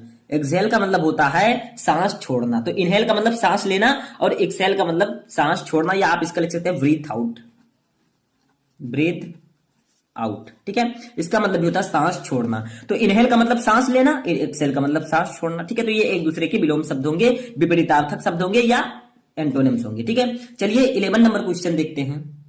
तो देखिए 11 नंबर हमारा है जस्टिस। जस्टिस का मतलब होता है न्याय, तो इसका क्या हो जाएगा? Injustice, injustice. इनजस्टिस का मतलब अन्याय, ठीक है। तो जस्टिस का मतलब न्याय, इनजस्टिस का मतलब अन्याय, ठीक है। तो ये एक दूसरे के एंटोनिम्स होंगे। 12 नंबर हमारा है लिटरेट। लिटरेट का मतलब होता है शिक्षित, तो इसका हो जाएगा इलिटरेट, ठीक है, इलिटरेट। इलिटरेट का मतलब होता है अशिक्षित, या अनएजुकेटेड भी आप लिख सकते हैं, अनएजुकेटेड, ठीक है। तो लिटरेट का मतलब शिक्षित, इलिटरेट और अनएजुकेटेड का मतलब अशिक्षित, ठीक है। तो ये आपका एक दूसरे का एंटोनिम्स होगा। 13 नंबर देखिए हमारा है मास्कुलाइन। मास्कुलाइन का मतलब होता है पुरुषत्व, ठीक है, पुरुषत्व यानी कि जो पुरुष होता है, ठीक है। तो इसका हो जाएगा फेमिनाइन, फेमिनाइन। फेमिनाइन का मतलब होता है नारित्व, ठीक है। तो मास्कुलाइन का मतलब पुरुषत्व और फेमिनाइन का मतलब नारित्व, ठीक है। ऐसे 14 नंबर देखिए ऑर्डिनरी। ऑर्डिनरी का मतलब होता है सामान्य, कोई चीज सामान्य हो, ठीक है। तो इसका हो जाएगा स्पेशल। स्पेशल का मतलब होता है खास, या आप लिख सकते हैं प्रीवाइलेज्ड, ठीक है। प्रीवाइलेज्ड का मतलब भी होता है खास। तो स्पेशल और प्रीवाइलेज्ड का मतलब खास। तो देखिए ऑर्डिनरी का मतलब सामान्य और स्पेशल और प्रीवाइलेज्ड का मतलब होता है खास, ठीक है। तो ये एक दूसरे के एंटोनिम्स होंगे। ऐसे 15 नंबर देखिए हमारा है पॉइजन। पॉइजन का मतलब होता है जहर, ठीक है। तो इसका क्या हो जाएगा? स्टेरिलिटी, ठीक है। स्टेरिलिटी का मतलब होता है अमृत, या आप लिख सकते हैं एंटीडोट, एंटीडोट। एंटीडोट का मतलब भी होता है अमृत, ठीक है। तो पॉइजन का मतलब जहर और स्टेरिलिटी और एंटीडोट का मतलब अमृत, ठीक है। तो ये एक दूसरे के एंटोनिम्स होंगे। ऐसे 16 नंबर देखिए हमारा है रिलायबल। रिलायबल का मतलब होता है भरोसेमंद, ठीक है। तो इसका क्या होगा बताइए? इसका हो जाएगा चीटर। चीटर का मतलब धोखेबाज, ठीक है। चीटर का मतलब क्या होगा? धोखेबाज, या आप लिख सकते हैं ब्लफर। ब्लफर, ब्लफर का मतलब भी होता है धोखेबाज। तो देखिए रिलायबल का मतलब भरोसेमंद, चीटर और ब्लफर का मतलब धोखेबाज, ठीक है। तो ये आपका एक दूसरे का एंटोनिम्स होगा। ऐसे 17 नंबर देखिए वर्च्यू। वर्च्यू का मतलब क्या होता है? वर्च्यू का मतलब होता है गुण, ठीक है। तो इसका क्या हो जाएगा? इसका हो जाएगा वाइस, ठीक है, वाइस। या आप एक और लिख सकते हैं ड्रॉबैक, ड्रॉबैक, बैक। ड्रॉबैक और वाइस का मतलब होता है कमी। तो देखिए वर्च्यू का मतलब गुण, वाइस और ड्रॉबैक का मतलब कमी, ठीक है, या अवगुण। तो ये एक दूसरे के एंटोनिम्स होंगे। ऐसे 18 नंबर देखिए, 18 नंबर हमारा है वॉलेंटरी। वॉलेंटरी का मतलब होता है ऐच्छिक, ठीक है, यानी कि खुद की इच्छा से। तो देखिए इसका हो जाएगा फोर्स्ड। देखिए मैं हार्ड लेवल का थोड़ा बता रहा हूं क्योंकि यही आपके बोर्ड एग्जाम में आएंगे, या आप लिख सकते हैं कंपल्सिव। कंपल्सिव इसका मतलब होता है मजबूर। तो देखिए वॉलेंटरी का मतलब ऐच्छिक और फोर्स्ड और कंपल्सिव का मतलब होता है मजबूर, ठीक है। इसका मतलब अपनी इच्छा से, इसका मतलब मजबूरी बस, ठीक है। 19 नंबर हमारा क्वालिफाई। क्वालिफाई का मतलब क्या होता है बताइए? क्वालिफाई का मतलब होता है योग्य होना, ठीक है, योग्य होना। तो इसका हो जाएगा डिसक्वालीफाई। डिसक्वालीफाई, ठीक है। डिसक्वालीफाई का मतलब अयोग्य होना, ठीक है। तो क्वालीफाई का मतलब योग्य होना, डिसक्वालीफाई का मतलब अयोग्य होना, ठीक है। अच्छा 20 नंबर हमारा टाई। टाई का मतलब होता है बांधना। तो इसका हो जाएगा अनटाई। अनटाई, अनटाई का मतलब होता है खोलना। तो टाई का मतलब बांधना, अनटाई का मतलब खोलना। तो ये एक दूसरे के एंटोनिम्स होंगे। अच्छा 21 नंबर देखिए, 21 नंबर हमारा है फैमिलियर। फैमिलियर का मतलब होता है परिचित, ठीक है। तो इसका हो जाएगा अनफैमिलियर। अनफैमिलियर, अनफैमिलियर का मतलब अपरिचित, ठीक है। तो फैमिलियर का मतलब परिचित, अनफैमिलियर का मतलब अपरिचित। 22 नंबर हमारा है करेक्ट। करेक्ट का मतलब होता है शुद्ध या सही, ठीक है। इसका हो जाएगा इनकरेक्ट। इनकरेक्ट, इनकरेक्ट का मतलब होता है अशुद्ध, ठीक है। समझ में आया? तो करेक्ट का मतलब शुद्ध, इनकरेक्ट का मतलब अशुद्ध। तो ये एक दूसरे के एंटोनिम्स होंगे। चलिए 23 नंबर देखते हैं। 23 नंबर हमारा है एग्री। एग्री का मतलब होता है सहमत होना, ठीक है। तो इसका हो जाएगा डिसएग्री। डिसएग्री, डिसएग्री का मतलब होता है असहमत होना। तो एग्री का मतलब सहमत होना, डिसएग्री का मतलब असहमत होना, ठीक है। समझ में आ रहा है? बहुत ही सिंपल है, सिर्फ आपको थोड़ा सा समझना है, ठीक है। 24 नंबर देखिए हमारा शार्प। शार्प का मतलब होता है तेज, ठीक है। तो इसका हो जाएगा ब्लंट। ब्लंट, या आप इसका लिख सकते हैं डल, ठीक है, डल। तो देखिए फार्प का मतलब होता है तेज और ब्लंट और डल का मतलब होता है कुंद, ठीक है, जो तेज ना हो। अच्छा 25 नंबर देखिए हमारा है, 25 नंबर है रॉ। रॉ माने होता है कच्चा, ठीक है, जैसे रॉ मैंगो, कच्चा आम, ठीक है। तो रॉ का मतलब होता है कच्चा। तो इसका क्या हो जाएगा राइप। राइप का मतलब होता है पका हुआ, या आप लिख सकते हैं टेस्टफुल। टेस्टफुल, टेस्टफुल का मतलब भी होता है पका हुआ, ठीक है। तो रॉ का मतलब कच्चा, राइप और टेस्टफुल का मतलब पका हुआ, ठीक है। ऐसे 26 नंबर हमारा है, 26 नंबर है इक्वल। इक्वल का मतलब होता है समान, ठीक है। तो इसका क्या हो जाएगा अनइक्वल। अनइक्वल, अनइक्वल का मतलब असमान। तो इक्वल का मतलब समान, अनइक्वल का मतलब असमान, ठीक है। अभी 27 नंबर हमारा है एबल। एबल का मतलब होता है योग्य, ठीक है। तो इसका हो जाएगा अनेबल। अनेबल का मतलब अयोग्य, ठीक है। तो एबल का मतलब योग्य, अनेबल का मतलब अयोग्य। तो ये एक दूसरे के एंटोनिम्स होंगे। अच्छा 28 नंबर देखिए, 28 नंबर हमारा है एक्सटीरियर। एक्सटीरियर का मतलब होता है बाहरी या बाह्य, ठीक है। तो इसका हो जाएगा इंटीरियर। इंटीरियर, इंटीरियर का मतलब होता है आंतरिक, ठीक है। तो एक्सटीरियर का मतलब बाहरी या बाह्य, इंटीरियर का मतलब आंतरिक। तो ये एक दूसरे के एंटोनिम्स होंगे। अच्छा 29 नंबर देखिए बेनिफिशियल। बेनिफिशियल का मतलब होता है लाभदायक। तो इसका हो जाएगा हार्मफुल। ये तो सभी को पता है, ठीक है, हार्मफुल। हार्मफुल का मतलब होता है हानिकारक, ठीक है। तो बेनिफिशियल का मतलब लाभदायक, हार्मफुल का मतलब हानिकारक, ठीक है। अच्छा देखिए 30 नंबर और लास्ट नंबर हमारा है डिमांड। डिमांड का मतलब क्या होता है मांग। तो इसका हो जाएगा सप्लाई। सप्लाई, सप्लाई का मतलब आपूर्ति, ठीक है। तो डिमांड का मतलब मांग, सप्लाई का मतलब पूर्ति, ठीक है। तो ये एक दूसरे के एंटोनिम्स होंगे।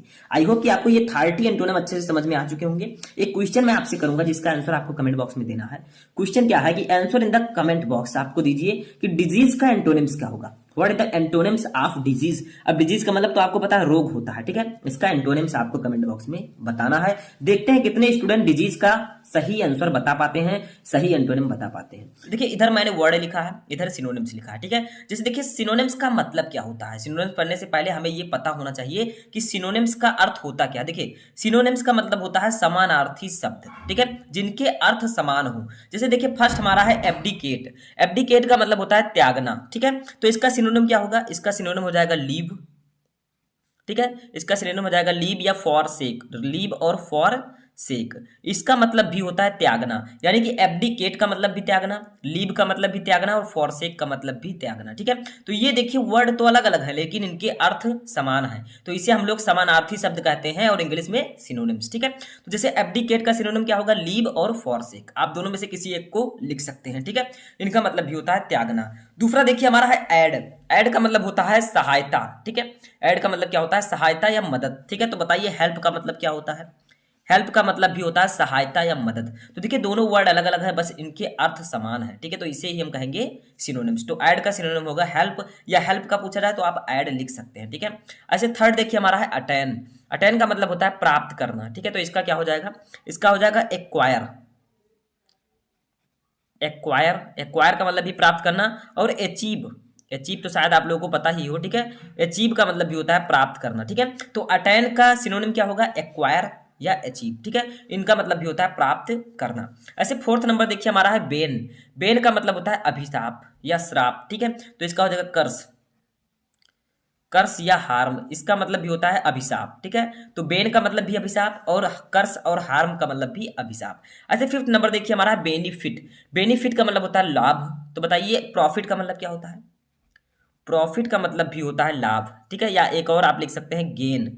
गेन का मतलब भी लाभ होता है, ठीक है, तो बेनिफिट का मतलब भी लाभ, प्रॉफिट और गेन का मतलब भी लाभ, ठीक है। आपने कहीं जगह सुना होगा कि मुझे कितना बेनिफिट मिला, कितना प्रॉफिट मिला, तो ये दोनों एक ही शब्द हैं, इनके वर्ड, इसके मीनिंग सेम है, ठीक है, वर्ड अलग अलग है। ऐसे सिक्स देखिए हमारा है बिल्ड।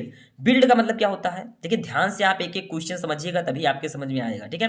बिल्ड, बिल्ड का मतलब होता है बनाना, ठीक है, तो इसका देखिए मेक, मेक का मतलब भी होता है बनाना, ठीक है, या आप लिख सकते हैं कंस्ट्रक्ट। कंस्ट्रक्ट, कंस्ट्रक्ट का मतलब भी बनाना, जैसे कंस्ट्रक्शन का काम कहीं हो रहा है, बनाने का काम, तो बिल्ड का मतलब बनाना, मेक और कंस्ट्रक्ट का मतलब भी होता है बनाना, ठीक है, तो ये एक दूसरे के सिनोनिम्स होंगे। 7 नंबर हमारा है कंसील। कंसील का मतलब होता है छिपाना, ठीक है, तो इसका हो जाएगा हाइड। हाइड का मतलब भी होता है छिपाना, ठीक है, या आप लिख सकते हैं डिस्ग्यूज। डिस्ग्यूज का मतलब भी होता है छिपाना, ठीक है, तो कंसील का मतलब भी छिपाना, हाइड का मतलब भी छिपाना होता है, ठीक है, तो ये कंसील का सिनोनिम्स होगा, ठीक है। 8 नंबर देखिए हमारा है कैलामिटी। कैलामिटी का मतलब क्या होता है, तबाही, ठीक है, तो इसका हो जाएगा डाइजेस्टर। डाइजेस्टर, ठीक है, डाइजेस्टर का मतलब भी होता है तबाही, ठीक है, या आप लिख सकते हैं मिसैप। मिसैप का मतलब भी होता है तबाही, ठीक है, तो कैलामिटी का मतलब तबाही, डाइजेस्टर और मिसैप का मतलब भी तबाही, तो ये इस कैलामिटी का सिनोनिम्स होगा ये दोनों, ठीक है। 9 नंबर देखिए हमारा है कंट्रीब्यूट। कंट्रीब्यूट का मतलब होता है योगदान देना, किसी चीज में कंट्रीब्यूट करना यानी कि योगदान करना, ठीक है, तो देखिए इसका हो जाएगा हेल्प। हेल्प का मतलब सहायता करना या योगदान करना, ठीक है। गिव, गिव का मतलब भी होता है देना, तो ये कंट्रीब्यूट का सिनोनिम्स होगा, ठीक है। और फिर 10 नंबर देखिए हमारा चैंपियन। चैंपियन का मतलब होता है विजेता, तो बताइए विनर का मतलब क्या होता है, विनर का मतलब भी होता है विजेता, ठीक है, या आप लिख सकते हैं विक्टर। विक्टर का मतलब भी होता है विजेता, तो चैंपियन का मतलब विजेता, विनर और विक्टर का मतलब भी विजेता, ठीक है, तो ये एक दूसरे के सिनोनिम्स होंगे। चलिए 11 नंबर क्वेश्चन देखते हैं। अब देखिए 11 नंबर हमारा है क्राइम। क्राइम का मतलब होता है अपराध या पाप, ठीक है, तो इसका हो जाएगा सिन। सिन का मतलब भी अपराध या पाप, ठीक है, या आप लिख सकते हैं वाइस। वाइस का मतलब भी अपराध या पाप, तो देखिए क्राइम का मतलब अपराध, सिन और वाइस का मतलब भी अपराध, ठीक है। अच्छा 12 नंबर देखिए, 12 नंबर हमारा है कंक्योर। कंक्योर का मतलब होता है जीतना, ठीक है, तो इसका हो जाएगा विन, और आप लिख सकते हैं ट्रिम्फ। ट्रिम्फ, इसका मतलब भी होता है जीतना, ठीक है, तो कंक्योर का मतलब जीतना, विन का मतलब भी जीतना, और ट्रिम्फ का मतलब भी जीतना, तो कंक्योर का सिनोनिम क्या होगा, विन या ट्रिम्फ, ठीक है, दोनों में से आप लिख सकते हैं किसी को भी। 13 नंबर है कॉपियस। कॉपियस का मतलब होता है अत्यधिक, ठीक है, तो इसका हो जाएगा एम्पल। एम्पल का मतलब भी होता है अत्यधिक, या आप लिख सकते हैं प्लेंटीफुल। प्लेंटीफुल, प्लेंटीफुल का मतलब भी होता है अत्यधिक, ठीक है, तो कॉपियस का मतलब भी अत्यधिक, एम्पल और प्लेंटीफुल का मतलब भी अत्यधिक, ठीक है, तो ये कॉपियस के सिनोनिम्स होंगे। 14 नंबर हमारा है कनिंग। कनिंग का मतलब क्या होता है, शरारती, ठीक है, या चालाक, तो इसका हो जाएगा क्राफ्टी। क्राफ्टी, क्राफ्टी का मतलब भी होता है चालाक या शरारती, और ट्रिकी का मतलब भी होता है चालाक या शरारती, ठीक है, तो कनिंग का मतलब शरारती, क्राफ्टी और ट्रिकी का मतलब भी शरारती। 15 नंबर हमारा है डाइजेस्टर। डाइजेस्टर का मतलब मैंने आपको बताया तबाही या आपदा, ठीक है, तो इसका क्या हो जाएगा कैलामिटी। कैलामिटी, या आप लिख सकते हैं एडवर्सिटी। एडवर्सिटी, ठीक है, तो डाइजेस्टर का मतलब आपदा या तबाही, कैलामिटी और एडवर्सिटी का मतलब भी आपदा या तबाही, ठीक है, तो ये डाइजेस्टर का सिनोनिम्स होगा। 16 नंबर हमारा है डिलाइट। डिलाइट का मतलब होता है खुशी, ठीक है, तो इसका क्या हो जाएगा हैप्पीनेस। हैप्पीनेस का मतलब भी होता है खुशी, ठीक है, या आप एक और लिख सकते हैं जील। जील का मतलब भी होता है खुशी, तो देखिए डिलाइट का मतलब भी खुशी, हैप्पीनेस और जील का मतलब भी खुशी, ठीक है, तो ये डिलाइट का सिनोनिम्स होगा। 17 नंबर हमारा है डेस्टिनेशन। डेस्टिनेशन का मतलब होता है लक्ष्य, ठीक है, तो इसका हो जाएगा गोल। गोल का मतलब भी लक्ष्य होता है, एम, एम का मतलब भी लक्ष्य होता है, ठीक है, तो डेस्टिनेशन का सिनोनिम होगा गोल एंड एम, ठीक है। 18 नंबर हमारा है डाउट। डाउट का मतलब होता है शक, ठीक है, तो सस्पेंस का मतलब भी शक होता है, सस्पेंस, ठीक है। सस्पेंस का मतलब भी शक या सस्पिशियन हो जाएगा, ठीक है। सस्पिशियन, सस्पिशियन का मतलब भी शक, तो डाउट का मतलब शक या संदेह, सस्पेंस और सस्पिशियन का मतलब भी संदेह या शक, ठीक है।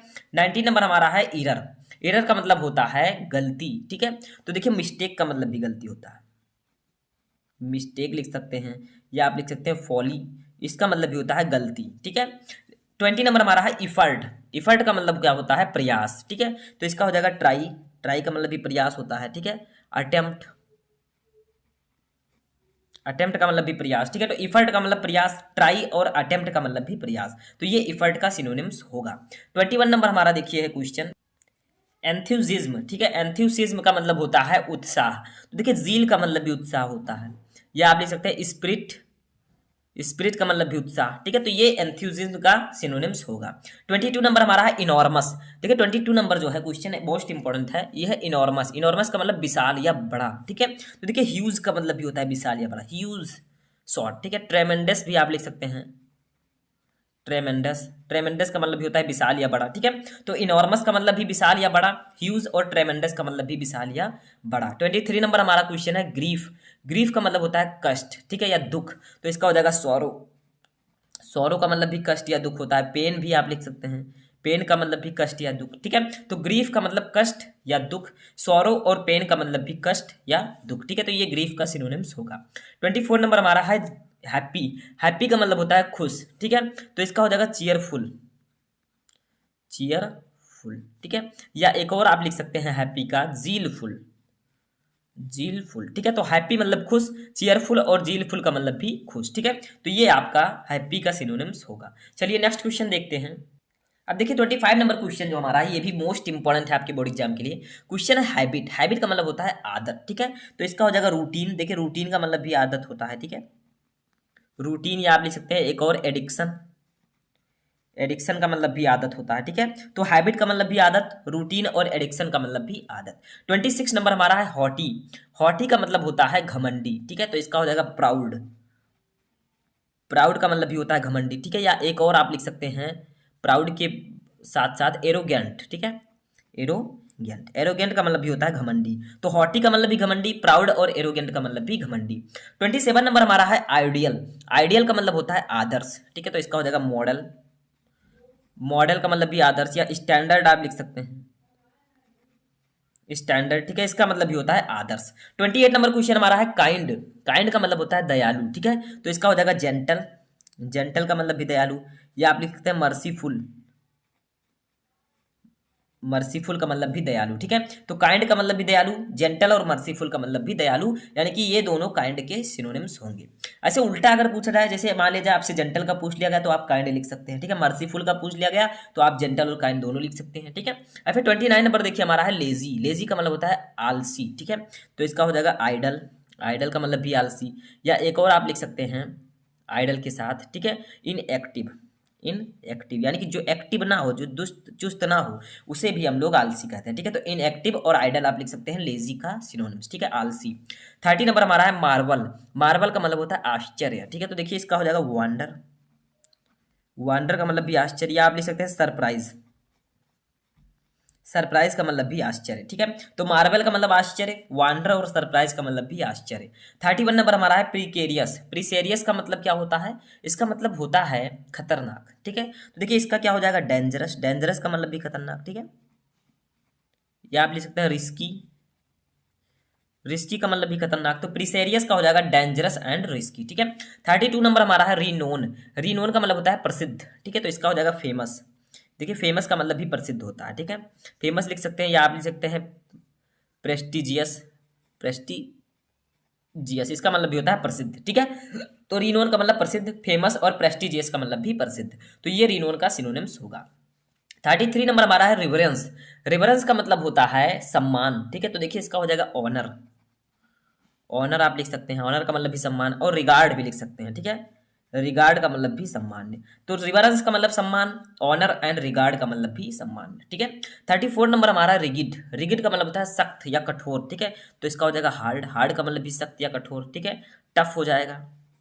टफ का मतलब भी सख्त या कठोर, तो रिगिड का सिनोनिम्स होगा हार्ड या टफ, ठीक है। 35 नंबर हमारा है स्प्लेंडिड। स्प्लेंडिड का मतलब होता है शानदार, ठीक है। तो इसका क्या हो जाएगा, देखिए इसका हो जाएगा मैग्निफिसेंट, मैग्निफिसेंट, ठीक है। मैग्निफिसेंट शॉट, आउटस्टैंडिंग, आउटस्टैंडिंग आपने ये सब देखा होगा अगर आप मैच देखते होंगे, आउटस्टैंडिंग, ठीक है। इसका मतलब होता है शानदार, जैसे शानदार शॉट जब कोई प्लेयर मारता है तो कहा जाता है दैट्स अ मैग्निफिसेंट शॉट, ठीक है। तो ये मैग्निफिसेंट का मतलब शानदार, आउटस्टैंडिंग शॉट कहा जाता है, आउटस्टैंडिंग का मतलब भी शानदार और स्प्लेंडिड का मतलब भी शानदार। तो स्प्लेंडिड का जो सिनोनिम्स होगा वो हो जाएगा मैग्निफिसेंट एंड आउटस्टैंडिंग, आप कुछ भी इसमें से लिख सकते हैं, ठीक है। तो आई होप कि आपको ये 35 इंपॉर्टेंट सिनोनिम समझ में आ चुके होंगे, ठीक है। अब आप लोग कमेंट करके बताइए कि इनमें से कितने सिनोनिम्स आपको ऑलरेडी पता थे। अब देखिए क्वेश्चन मैं आपसे करूंगा, इसका आंसर आपको कमेंट बॉक्स में बताना है। Question answer in comment box, ठीक है। देखिए आपको बताना है प्रोटेक्ट का सिनोनिम क्या होगा। अब आप लोग सोचेंगे प्रोटेक्ट का मतलब क्या होता है, प्रोटेक्ट का मतलब होता है रक्षा करना, ठीक है। तो इसका सिनोनिम्स आपको बताना है कमेंट बॉक्स में, कमेंट करके आप लोग बताइए इसका सिनोनिम्स। देखते हैं कितने लोगों को प्रोटेक्ट का सिनोनिम पता है। तो आपको पता चल जाएगा कि आपको हिंदी के पैसेज को इंग्लिश में कैसे ट्रांसलेट करना है, ठीक है। तो देखिए मैंने यहाँ पर एक पैसेज लिया है, ध्यान से देखिएगा। भारतवर्ष एक महान देश है, इसका अतीत बहुत ही शानदार रहा है। विदेशी आक्रमणकारियों ने इस देश को लूटने का प्रयास किया, इसकी संस्कृति तथा इसके ज्ञान विज्ञान को मिटाने का प्रयास किया, परंतु देश प्रेमियों के बलिदान और बहादुरी के कारण वे असफल रहे, यानी कि वे सफल नहीं हुए। आज भी देश में किसी चीज की कमी नहीं है। यदि दिन दूनी रात चौगुनी बढ़ती हुई जनसंख्या पर नियंत्रण हो जाए तो भारत देश फिर समृद्ध हो जाएगा। पर्यावरण प्रदूषण देश की एक बड़ी समस्या है, इस ओर प्रत्येक देश प्रेमी नागरिक को जागरूक होने की आवश्यकता है। आपसी भाईचारा और मेल जोल की भावना को सदैव बढ़ावा देने की आवश्यकता है, ठीक है। इतना बड़ा लगभग पैसेज आपके बोर्ड एग्जाम में आएगा, क्योंकि अभी आप छोटे बच्चे नहीं हैं, आप 12th में पहुंच चुके हैं, आपको इतना बड़ा पैसेज दिया जाएगा, ठीक है। अब हम क्या करेंगे, स्टेप बाय स्टेप आपको सॉल्व करना है। सबसे आसान तरीका इसका है कि आप एक एक सेंटेंस का इंग्लिश बनाएं। जैसे देखिए भारतवर्ष एक महान देश है, पहले आप इसका इंग्लिश करें। तो देखिए आप लिखेंगे यहां पर इंडिया इज ये ग्रेट कंट्री, देखिए ये इजारम है, ठीक है। तो इंडिया इज ये ग्रेट कंट्री, तो हम यहां पर लिखेंगे, देखिए हम यहां पर लिखेंगे, ठीक है, इंडिया इज ये ग्रेट कंट्री, ग्रेट कंट्री, ठीक है। हमें एक एक सेंटेंस का बनाना है, ठीक है, ऐसे। अब देखिए क्या है दूसरा, इसका अतीत बहुत ही शानदार रहा है। तो अतीत का मतलब क्या, इसका जो पास्ट है, ठीक है, जो भूतकाल है, तो लिखेंगे इट्स पास्ट, इसका अतीत, ठीक है, its past has been very glorious, ठीक है। इट्स पास्ट हैज बीन, देखिए बहुत ही, बहुत का मतलब वेरी, शानदार का ग्लोरियस, तो its past has been very glorious, ठीक है। तो हम यहां पर लिखेंगे इसका अतीत बहुत ही शानदार रहा है, तो its past has been very glorious, very glorious, ठीक है। समझ में आया, दो हमने बना लिया, ऐसे ऐसे आपको पूरा पैसेज बना देना है। अब देखिए तीसरा क्या है, इसकी संस्कृति तथा इसके ज्ञान विज्ञान को, सॉरी यहां पर देखिए विदेशी आक्रमणकारियों ने इस देश को लूटने का प्रयास किया। किसने प्रयास किया, पहले आपको सब्जेक्ट देखना है। तो विदेशी आक्रमणकारियों ने, तो विदेशी आक्रमणकारियों का होगा फॉरेन इन्वेडर्स, ठीक है। तो फॉरेन इन्वेडर्स, फिर आपको लिखना है वर्ब, तो वर्ब है प्रयास करना, ये क्रिया है, ठीक है। क्या कर रहे हैं, प्रयास किया। तो लिखिए आप लोग, देखिए यहां पर प्रयास किया, यहां पर, ठीक है। तो फॉरेन इन्वेडर्स, ठीक है, ट्राइड टू, लूटने का होगा रॉब, ठीक है, ROB रॉब, तो try to rob this country, ठीक है। तो हम लिखेंगे फॉरेन, आपको एक एक वर्ड बनाना, ध्यान से पूरा समझना है, ठीक है। तो फॉरेन इन्वेडर्स का मतलब क्या होगा, विदेशी आक्रमणकारी, ठीक है। तो foreign invaders tried to, tried का मतलब प्रयास करना, ट्राई का थर्ड फॉर्म है, ठीक है। Tried to rob this country, ठीक है। यानी कि विदेशी आक्रमणकारियों ने इस देश को लूटने का प्रयास किया, ठीक है। समझ में आया। आगे देखिए, परंतु आगे देखिए इसकी संस्कृति तथा इसके ज्ञान विज्ञान को मिटाने का प्रयास किया, ठीक है। तो लिखेंगे इसकी संस्कृति तथा इसके ज्ञान विज्ञान को मिटाने का प्रयास किया। तो हम यहां पर क्या लिखेंगे, यहां पर लिखेंगे दे ट्राइड, मतलब उन्होंने प्रयास किया, ठीक है। टू डिस्ट्रॉय, डिस्ट्रॉय का मतलब होता है मिटाने का। इट्स कल्चर, कल्चर का मतलब होता है संस्कृति, ठीक है, संस्कृति का होगा कल्चर, तथा इसके ज्ञान विज्ञान, ठीक है। तो और लिखेंगे नॉलेज एंड साइंस, ठीक है। तो हम लिखेंगे दे ट्राइड, उन्होंने प्रयास किया, ठीक है। They tried to destroy, to destroy, destroy का मतलब मिटाने का, ठीक है, इट्स कल्चर, इट्स कल्चर यानी कि इसकी संस्कृति, नॉलेज, नॉलेज का मतलब ज्ञान, ठीक है, एंड साइंस, एंड साइंस और विज्ञान, ठीक है। तो इसका मतलब हो जाएगा दे ट्राइड, उन्होंने प्रयास किया, टू डिस्ट्रॉय, मिटाने का, इट्स कल्चर, हमारे देश की संस्कृति, नॉलेज, ज्ञान एंड साइंस, विज्ञान, यानी कि उन्होंने हमारे देश की संस्कृति तथा इसके ज्ञान विज्ञान को मिटाने का प्रयास किया, ठीक है। आगे देखिए, परंतु देश प्रेमियों के बलिदान और बहादुरी के कारण वे सफल नहीं हुए। तो यहां पर हम लिखेंगे दे वीआर नॉट सक्सेसफुल। कौन सफल नहीं हुए? देखिए वे सफल नहीं हुए, ठीक है। तो यहां पर हम लिखेंगे दे वीआर नॉट सक्सेसफुल, ठीक है, they we are not successful in it. तो हम लिखेंगे बट, लेकिन, देखिए यहां पर क्या है, परंतु देश प्रेमियों के बलिदान और बहादुरी के कारण वे सफल नहीं हुए। तो हम लिखेंगे बट, पहले लिखेंगे परंतु का बट, ड्यू टू के कारण, ड्यू के कारण का होगा ड्यू टू, ठीक है, but due to sacrifice and boldness of Indian patriots, यानी कि बलिदान का होगा सैक्रिफाइस, बहादुरी का होगा बोल्डनेस और देश प्रेमियों का होगा पैट्रियट्स, ठीक है। अब देखिए के कारण वे सफल नहीं हुए, they we are not successful. तो हम लिखेंगे बट, परंतु, due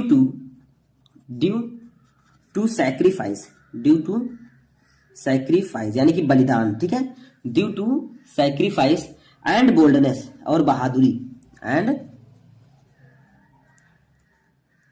boldness of Indian patriots,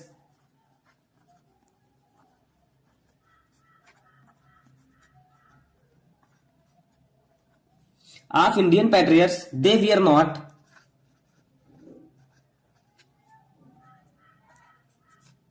not